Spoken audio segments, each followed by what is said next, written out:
Dans nos ténèbres, il n'y a pas une place pour la beauté. Toute la place est pour la beauté. Bonjour à tous, j'espère que vous allez bien.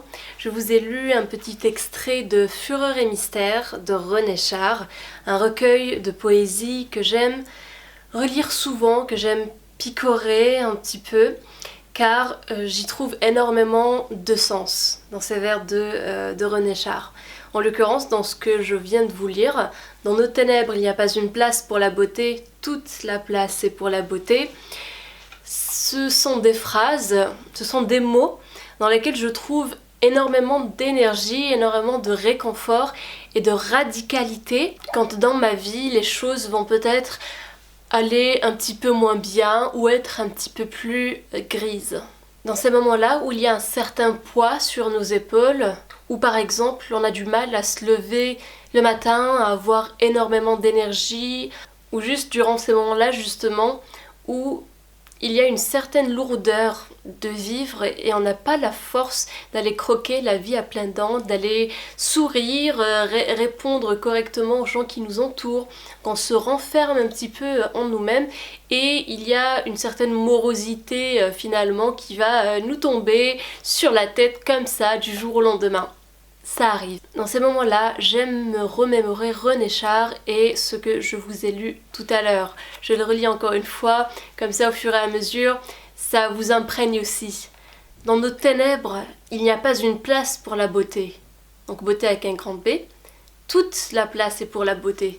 Est-ce que vous réalisez justement la puissance et la radicalité de ces deux phrases-là? C'est-à-dire que même dans les ténèbres, dans les moments où il fait le plus sombre, le plus laid dans nos vies, les moments où on n'a pas envie de se lever, les moments où on n'a pas envie d'avancer, on a envie de tout lâcher, il y a ce terme de beauté avec un grand B qui, au milieu de ces ténèbres-là, va étinceler et puis va petit à petit grandir, cette lumière va grandir et va tout simplement vaincre les ténèbres et les ténèbres seront lumière.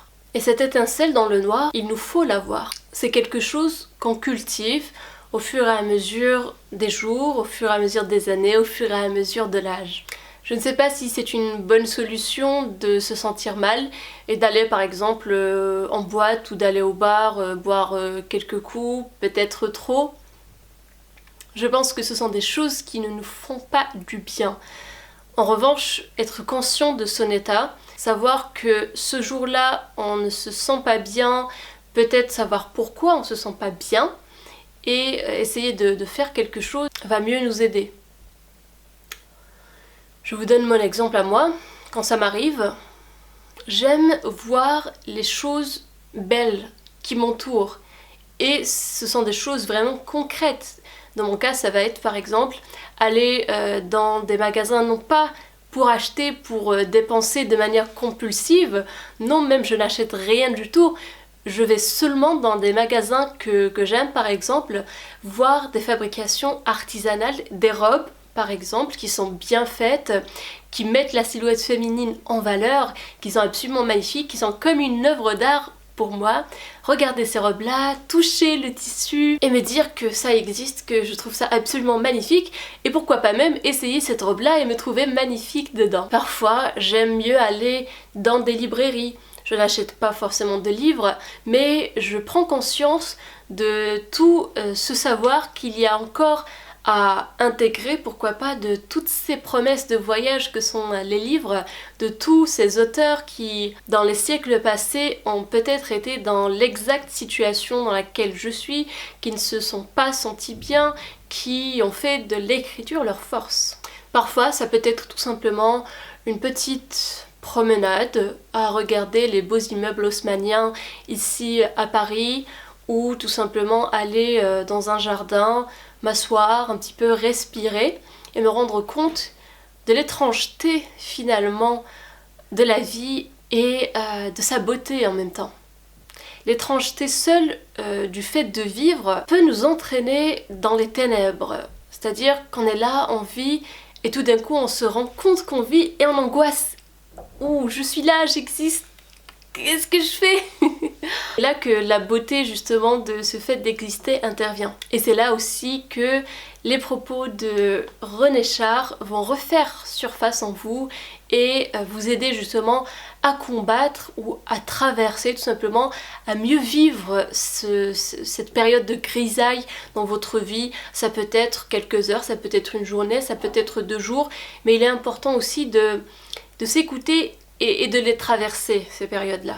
Je suis sûre que ce que je viens de dire est un rappel seulement pour vous, que cette notion de beauté est présente dans vos gestes quotidiens, avec votre entourage, avec vos animaux, avec vous-même, avec des inconnus. Par exemple, un sourire dans le métro qui va illuminer votre journée, la remarque d'une gentille dame voilà, sur votre robe ou sur votre gentillesse tout simplement qui va vraiment vous ravir. Je vous propose que dans vos moments de grisaille, vous aussi vous vous rappeliez de ce que dit René Char. Dans nos ténèbres, il n'y a pas une place pour la beauté, toute la place c'est pour la beauté. N'hésitez pas à me laisser en commentaire ce que vous voyez de beau dans ces périodes un peu difficiles, un peu sombres dans vos vies. Nous sommes tous tellement différents et nous pouvons faire de cette différence une richesse. Donc n'hésitez pas à partager ce que vous faites. Mettez un pouce bleu pour m'encourager à poursuivre de faire ces vidéos, partagez autour de vous. Ciao!